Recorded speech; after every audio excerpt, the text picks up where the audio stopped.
Karen was commissioned to get involved and make the piece, so I'm asked to create stuff that her direction, like. So if she needs a skeleton frame, I would have made the frame and she dresses it and brings it to life.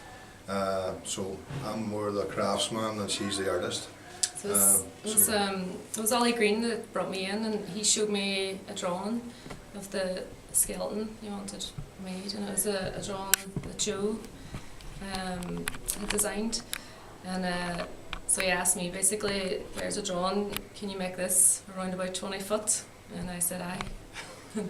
And it sort of took off from there. So that was our blueprint that we had. That was the instruction that we were given. Nothing more complicated than we want a 20-foot, approximate 20-foot skeleton with a fire at the base of it, and we set about it. And I think we've somewhat achieved our goal. Because I think we're pretty pleased with it. As far as pride is concerned, like I worked in the building industry for 30 plus years, and I came here on a Steps to Work program, which was a 10-week program, which is 3 years ago now. So I'm still here, it's a long 10 weeks. But it let my imagination come to the fore and make things that you'd only imagined, and surprise yourself on the results that you actually achieved. You use your knowledge from the building industry. This can be used, and that's where the ideas come out of. There's everything in that, from algathene pipe, dowel rod, cup hooks, chain.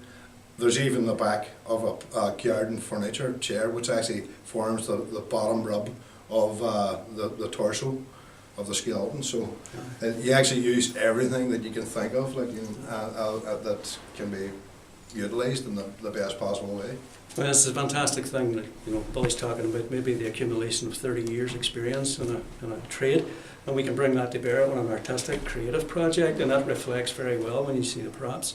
If you look at the costumes, we have ladies who have worked in the shirt factories many years ago who are now working with us to create costumes using those skills that they got in the shirt factories. So it's really the skills that exist within the city itself that we utilise to put something cultural and creative out the other end, whereas previously those would have been skills people would have picked up when employment was better in Derry, and employment really hasn't improved that much. If the city's future lies very much as a cultural centre, it's utilising everybody's skills and everybody's talents, and to creating something that the world outside really can see the city in a different light with. The audiences are ranging between 25 and 30,000 people on the night. Amazing. And that's not even taking into consideration that most of the population of the city that can walk do so, come out dressed up. It's pretty unique in terms of that when you think on a city this size, which is only 100,000 people. But we're putting out a parade that could grace any of the major European cities. And it has grown every year, and it gets bigger every year, and I think now it's beginning to be noticed outside the city, just sheerly by its own energy.